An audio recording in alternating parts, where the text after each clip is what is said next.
अस्सलाम वालेकुम व्यूअर्स, बिस्मिल्लाहिर्रहमानिर्रहीम। Welcome to my channel learn English with Nazish. आज का हमारा टॉपिक है मिस्टर कर्ट्स का करैक्टर करेंगे हार्ट ऑफ डार्कनेस नावल में जो जोसेफ कॉनरैड ने मिस्टर कर्ट्स को किस तरह से बयान किया है, उसकी क्या क्या करैक्टरिस्टिक्स बताई हैं, क्या क्या उसकी इवल्स को बताया है, किस तरह से ये क्वेश्चन जो है एक परफेक्ट क्वेश्चन होगा। आपको इस क्वेश्चन जैसा मटेरियल, इसके जैसे पॉइंट आपको कहीं पे भी आप सर्च कर लें आपको नहीं मिलेगा, ये श्योर शुड। और अगर आपको ये वीडियो अच्छी लगे तो लाइक कमेंट एंड शेयर ज़रूर कीजिएगा। हम अपना क्वेश्चन स्टार्ट करते हैं। It is the most important and major character of Heart of Darkness. Kurtz is the most important figure in Heart of Darkness के सबसे जो अहम फिगर है हार्ट ऑफ डार्कनेस है। Joseph Conrad reveals little about him through the action in the book. लेकिन Joseph Conrad ने अपनी किताब में, अपने नावल में एक्शन के थ्रू इसको कम बयान किया है, इतना ज़्यादा इसके बारे में नहीं बताया। We are introduce to this enigmatic कहते हैं कम्प्लेक्स को, यानी ये कम्प्लेक्स करैक्टर है through various events and other persons. लेकिन हमें इसका तारुफ जो है किस तरह से होता है कि ये कम्प्लेक्स करैक्टर है जो कि डिफरेंट इवेंट्स के ज़रिए हमें हमारे सामने आता है और काफ़ी जो पर्सन है ना वो इसके बारे में कुछ बताते हैं, तो तब हमें जाके पता चलता है कि मिस्टर कर्ट्स कौन है, कैसा है। His role is a series of images constructed by others, के उसका जो रोल है ना वो डिफरेंट टाइप का है, डिफरेंट उसमें अच्छी क्वालिटीज़ भी हैं, बैड भी हैं, लेकिन उसको जो है मेन लिए एक प्योर इवल कहा जाता है कि यानी जो दूसरे उसके बारे में जो राय कायम करते हैं वो डिफरेंट हैं। Kurtz mother was half English and his father was a half French, कि उसकी जो मदर थी वो हाफ इंग्लिश थी और उसके फादर हाफ फ्रेंच थे। Educated partly in England and partly in other countries, मतलब उसने अपनी आधी तालीम इंग्लैंड में हासिल की थी और आधी जो तालीम थी वो दूसरी कंट्रीज़ में गया था वो हासिल करने के लिए। He was a great genius, वो बहुत जीनियस था, बहुत ज़हीन था। Conrad presented him as an efficient agent. अब कॉनरैड ने उसको किस तरह से रिप्रेजेंट किया है, एक माहिर एजेंट जो होता है। अ पेंटर, वो एक पेंटर भी है। अ जर्नलिस्ट, एक सहाफ़ी है। अ म्यूजिशियन, एक मौसीकार है। अ ग्रेट कन्वर्सेशनलिस्ट, यानी जो बहुत अच्छे से बातचीत कर लेता है, बहुत कोलोकियल है। A great man who could win over the heart of the natives, एक ऐसा अजीम आदमी जो कि नेटिव्स का दिल जीत लेता है, उनके दिलों पे राज करता है। The international society for the suppression of savage customs had interested him with the making of the report. अब क्या है कि इंटरनेशनल सोसाइटी जो है जहाँ पे वो जाता है उनको उनकी सलाह के लिए वो उसके हवाले अपनी जो है ना एक रिपोर्ट बनाने का काम, एक मेजर काम, यानी अपने जो उनके मेजर टास्क होते हैं ना वो उसके हवाले कर देते हैं, उसे अपना एजेंट बना लेते हैं फॉर हिज फ्यूचर गाइडेंस, ताकि वो फ्यूचर में उनको रहनुमाई मिल सके। Which when prepared was very eloquent, जो कि जब जो उसने प्रिपेयर की थी वो बहुत उसने इलेक्वेंट थी, उसको उसका बोलने का अंदाज़ बहुत अच्छा था, वो बोलने में बहुत माहिर था। Almost every person shares a good and sometimes a high opinion about Kurtz. अब उसमें हमारे नावल में जितने भी करेक्टर्स हैं ना वो उनकी उसके बारे में अच्छी ही राय है, वो उसकी अच्छी क्वालिटीज़ को बताते हैं। As he has affected all their lifes differently. अब जो है लेकिन उसने जो है अपनी ज़िंदगी को मुख्तलिफ़ पहलुओं में मुख्तलिफ़ स्टाइल से जो है मुख्तलिफ़ तरीक़ों से गुजारा है। हिज कज़न, अब उसकी कज़न क्या कहती है उसके बारे में। His cousin tells Marlow that Kurtz was a great musician, कि उसकी कज़न बताती है कि कर्ट्स जो था ना वो एक बड़ा मौसीकार था। एंड ह्यूमैनिटेरियन सॉरी, कि एक वो ह्यूमैनिटेरियन उसे कहते हैं जो कि इंसानियत के लिए बहुत कुछ करना चाहता है। And concludes him as a genius, और बताती है कि वो वाकई बहुत जीनियस था, कि वो एक म्यूजिशियन भी था, एक ह्यूमैनिटेरियन भी था, लेकिन वो असल में जो था ना बहुत ज़्यादा एक्स्ट्रा ऑर्डिनरी जीनियस था। The Belgian journalist offers another image of Kurtz. अब बेल्जियन का जो जर्नलिस्ट है, जो सहाफ़ी है, वो क्या कहता है मिस्टर कर्ट्स के बारे में, उसने तो एक अलहदा सी पिक्चर उसकी बता दी है। He refers him as a brilliant politician and leader. अब वो कहता है कि जो मिस्टर कर्ट्स है एक वो बहुत बड़ा ज़हीन सियासतदान भी है और लीडर भी है। Kurtz intended saw him as a loving devoted and caring person. अब कर्ट्स की जो इंटेंडेड है, जो उसकी फियांसी है, वो क्या कहती है, वो कहती है कि कर्ट्स जो है ना बहुत प्यार करने वाला है, बहुत डिवोटेड है और बहुत केयर करने वाला पर्सन है। She obviously had no idea that he was having an affair with a native women in Africa.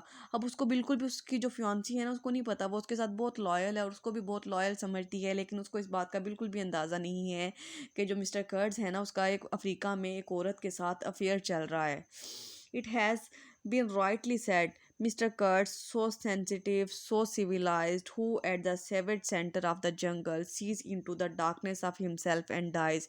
कि मिस्टर कर्ट्स जो हैं वो सो सेंसिटिव हैं, सिविलाइज्ड भी हैं, महज़ब भी हैं, लेकिन वो जब जंगल में आके जो है उनकी तरह के बन जाते हैं, सेवेजेस की तरह के का लाइफस्टाइल अडॉप्ट कर लेते हैं, तो वो खुद को डार्कनेस में खुद ब खुद लेके जाता है, वो खुद अपनी तबाही का, अपनी मौत का जिम्मेदार बनता है। It is difficult to distinguish how Kurtz, who seems so insular and isolated, insular का कहते हैं एंड आइसोलेटेड कहते हैं जो खुद को बिल्कुल अलहदा कर लेता है, सबसे दूर कर लेता है, कि इस बात में जो है फ़र्क करना मुश्किल है कि कर्ट्स ने किस तरह से खुद को सबसे अलहदा कर लिया from the rest of the society, पूरे मुआशरे से। Was able to connect with so many person, कि ऐसा इंसान जो खुद को सबसे दूर कर लेता है तो किस तरह वो सोसाइटी के, मुआशरे के सब लोगों के दिलों पे राज कैसे कर लेता है, कैसे वो इनके साथ इतना कनेक्ट हो जाता है, कैसे लोग उसको इतना जो है पूजना शुरू कर देते हैं। द रीज़न बिहाइंड दिस में बी, अब इसकी वजह क्या हो सकती है, ये भी हो सकती है he did not really let any one know him truly, उसकी वजह ये हो सकती है कि उसने अपने बारे में किसी को सच ही ना बताया हो, अपनी हकीकत का किसी को पता ही ना चलने दिया हो, तो इस वजह से लोग उसको जो है इतना ऑनर देते हों, इतनी रिस्पेक्ट देते हों। He let people see what they wanted to, वो लोगों के सामने वैसा बन के सामने आता है, वैसा खुद को पेश करता है जैसा लोग उसको देखना चाहते हैं। In Heart of Darkness, Kurtz is first introduced by the accountant of the company. Heart of Darkness में जब सबसे पहले हम कर्ट्स का जिक्र सुनते हैं, किससे सुनते हैं, कंपनी का अकाउंटेंट उसके बारे में बताता है। As soon as Marlowe arrives, the accountant informs him that Marlowe would meet Kurtz when he goes into the interior of the country. जैसे ही मार्लो की आमद होती है, अकाउंटेंट जो होता है कंपनी का, वो मार्लो को जो है इस बात की इत्तला देता है कि वो मिस्टर कर्ट से जो है ना मुलाकात करेंगे, उनको जो है he goes into the interior of the country, वो जो है इंटीरियर कंट्री का जो अंदरूनी हिस्सा है, स्टेशन का जो इनर पार्ट है वहाँ पे होता है। According to the accountant, mister Kurtz is a first class agent of the company. अब अकाउंटेंट जो है मार्लो को बता रहा है कि मिस्टर कर्ट्स जो है ना हमारी कंपनी का बड़ा ज़बरदस्त फर्स्ट क्लास एजेंट है। Adding also that he is a very remarkable man, और ये भी बताता है कि वो बड़ा रिमार्केबल मैन है, बड़ा जो है ना एक रिफ्लेक्टिव पर्सन है, बड़ा अच्छा इंसान है। द ब्रिक मेकर, अब ब्रिक मेकर क्या कहता है जी उसके बारे में, the brick maker expresses high opinion about Kurtz, कि जो ईंटें बनाने वाला है ना उसकी भी बड़ी अच्छी राय है मिस्टर कर्ट्स के बारे में।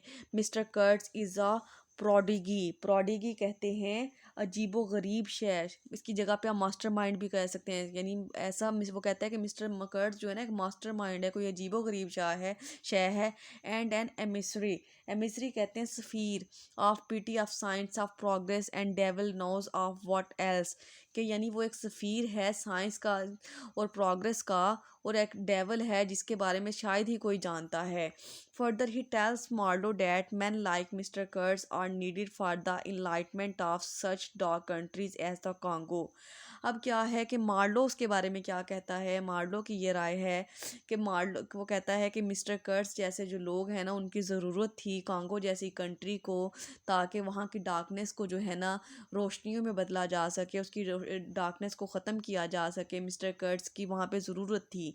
For he is the man of high intelligence, क्योंकि उसको ऐसा लगता है कि मिस्टर कर्ट्स जो है ना बहुत हाई इंटेलिजेंस बंदा है, बहुत ज़्यादा ज़हीन है, बहुत ज़्यादा विजडम है उसके पास, वाइड सिंपथीज़ हैं, बहुत ज़्यादा हमदर्दी रखता है वो इंसानियत के लिए, and singleness of the purpose, और वो अपने मकसद पे डटा रहता है। He also expects Kurtz to become the assistant manager of the best station of the company. अब मार्लो जो है वो एक और एक्सपेक्टेशन उससे रखता है मिस्टर कर्ट से, वो कहता है कि असिस्टेंट मैनेजर जो है ना इस कंपनी का, वो मिस्टर कर्ट्स को होना चाहिए, वो बेस्ट रहेगा इस पोस्ट के लिए।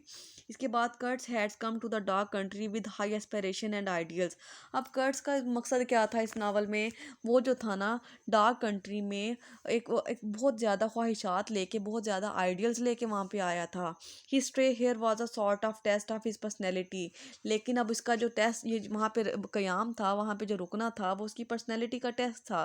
क्या इसका क्या मतलब है कि यानी हम अगर किसी जगह पे जाते हैं तो हमारी ये अपनी थिंकिंग होती है, हमारी अपनी पर्सनैलिटी होती है, या तो हम वहाँ के माहौल को अडॉप्ट कर लेते हैं या फिर वहाँ के रहने वाले लोगों को अपने जैसा बना लेते हैं। अब ये इंसान के पे खुद पे होता है कि वो वहाँ के माहौल में एडजस्ट हो जाए या वहाँ के लोगों को है अपने को भी अपने रंग में रंग ले। तो लेकिन क्या किया इसने, कर्ट्स ने, the test of lofty ideals against the dark powers of the wilderness. Wilderness कहते हैं उजाड़ को, बैरन को, कि यानी उसने क्या किया था कि वहाँ पे उस जाने का उसका मकसद ये था कि वहाँ की जो वीरानी है ना उसको ख़त्म कर सके, वहाँ पे जो जितनी भी यानी अंधेरे छाए हुए हैं ना उनको ख़त्म कर सके। इन दिस टेस्ट कर्ट्स फेल, लेकिन जो कर्ट्स है वो इस टेस्ट में फेल हो जाता है, बल्कि वो जो जिनको सुधारने के लिए गया था, जिनको अनसिविलाइज पीपल को सिविलाइज बनाने के लिए गया था, वो खुद भी अनसिविलाइज हो जाता है वहाँ जाके। Besides betraying the humanity in him, he also betrayed the natives and reduced them to poverty and subservience. अब क्या करता है कि उसने जो था वहाँ के लोगों को के हालात को बेहतर बनाने के बजाय उनको जो था भड़काना शुरू कर दिया था, गलत रास्ते पे लगा दिया था। उनको वहाँ के जो नेटिव्स थे उनको गुर्बत में, उनको बदहाली में जो था मुलविस कर दिया था। Deprive them of their dignity and will, और उनसे उनकी मर्जी, उनकी जो डिग्निटी थी वो भी छीन ली थी। However he himself reduced to be a hollow man. तो ताहम हम ये कह सकते हैं कि वो एक बिल्कुल हॉलो मैन है, मतलब लोग जो है उसको फजूल में ही इतनी इज्जत देते हैं, उसके अंदर कोई ऐसी क्वालिटी नहीं है कि उसको जो है अपना देवता माना जाए या उसकी इज्जत की जाए या उसको अपना लीडर माना जाए। कर्ट्स डिग्रेडेशन में largely be attributed to his lack of restraint. वो कहता है कि कर्ट की जो डिग्रेडेशन है उसका जो इतना घटिया म्यार है वो इस वजह से हो सकता है कि उसका अपने आप पे कंट्रोल नहीं है। ये इंसान का अपना कंट्रोल है ना, हम अगर किसी गलत जगह पे चले गए हैं तो ये तो हमारी अपनी थिंकिंग होगी ना कि हम खुद को कंट्रोल रखें, हम वहाँ के लोगों में जो है अब्जॉर्ब ना हो जाए। मतलब अगर कोई बंदा जो है किसी नशेई के पास से गुजर रहा है तो वो तो उसकी अपनी सोच है कि वो उसके साथ जो है उसकी सलाह करता है या खुद भी उसके साथ नशे पे लग जाता है। ये इंसान को कोई दूसरा बंदा मजबूर तो नहीं कर सकता, ये तो उसकी अपनी विल पावर होती है। तो उसका अपने ऊपर कंट्रोल नहीं था, उसके पास सेल्फ कंट्रोल की कमी थी। Also at the inner station he is deprived of the support and restraint of his society। अब इनर स्टेशन पे क्या होता है कि वो उसको जो है सोसाइटी की तरफ से बड़ी सपोर्ट मिल जाती है, वहाँ के लोग उसको बड़ा जो है ना सपोर्ट करते हैं। इन दिस विल्डरनेस, इस उजाड़े में, there is nothing to prevent him. अब उसको जो है बचाने वाला कोई नहीं होता। However there is no doubt that he was a daring person. इस बात में कोई शक नहीं है कि वो बहुत ज़्यादा ब्रेव आदमी है, बहुत ज़्यादा बहादुर है, बहुत ज़्यादा एक्स्ट्रा ऑर्डिनरी है। Unlike the agents who rejected the challenges of dark wilderness.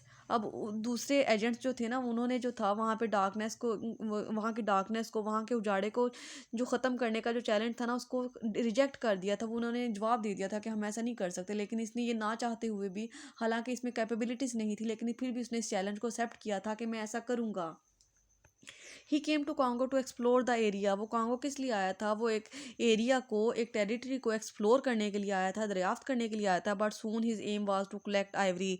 लेकिन बाद में क्या होता है कि उसका इरादा बदल जाता है और वो जो है ना आइवरी को, यानी हाथी जो दांत होते हैं ना उसको कलेक्ट करना शुरू कर देता है। क्यों शुरू कर देता है? क्योंकि वो आइवरी के जो दांत होते हैं ना बहुत महंगे होते हैं और उनकी कंट्री में जो है ना उसकी बड़ी डिमांड होती है। तो वो उसकी ये सोच होती है कि वो यहाँ से सारे इकट्ठे करके ले जाएगा, क्योंकि यहाँ के लोगों के तो किसी काम की नहीं है, और इसको अपनी कंट्री में जाके सेल करेगा और बहुत ज़्यादा वेल्थी मैन बन जाएगा।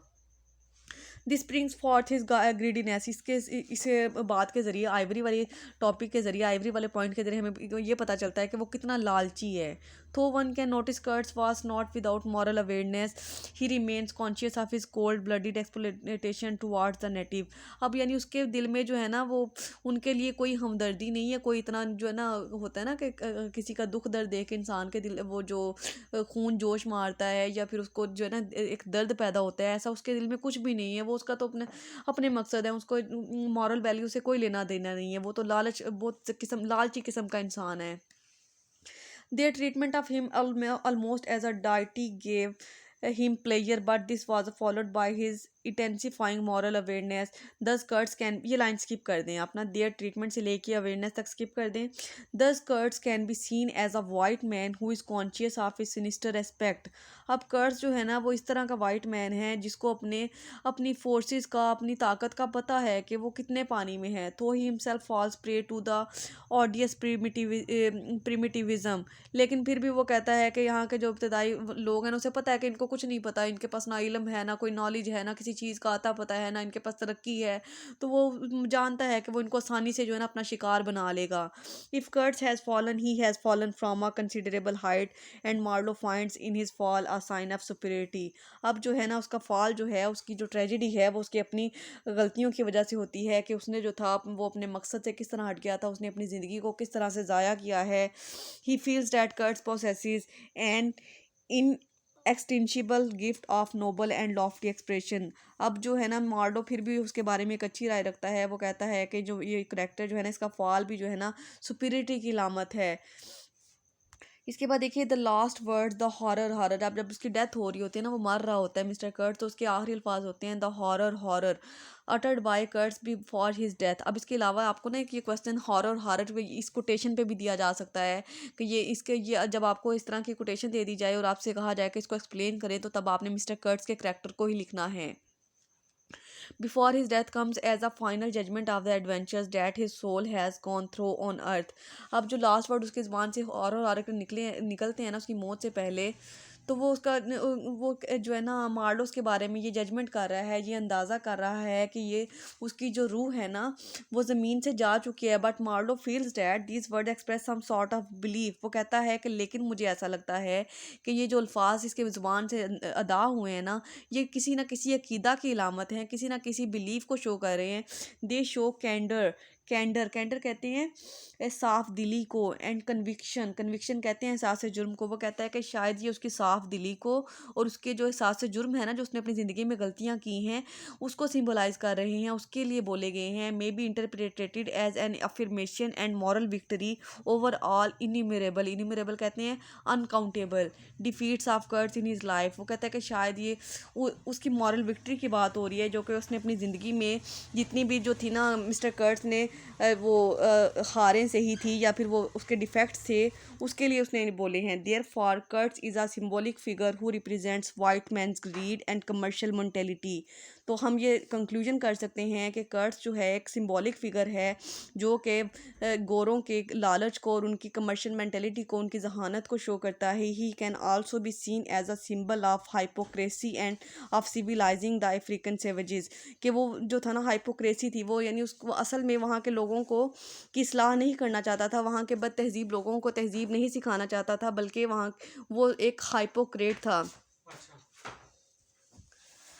He also represents a European man's love of power and a thirst to rule over the backward classes। इसके अलावा जो वो यूरोपियन जो पीपल होते हैं ना, उनकी पावर के वो पावर को हासिल करने के लिए किस कदर लालची होते हैं और लोगों को बैकवर्ड क्लासेस पे अपनी हुकूमत करना चाहते हैं, उनको अपना गुलाम बनाना चाहते हैं of the globe even at the cost of basic principles of humanity.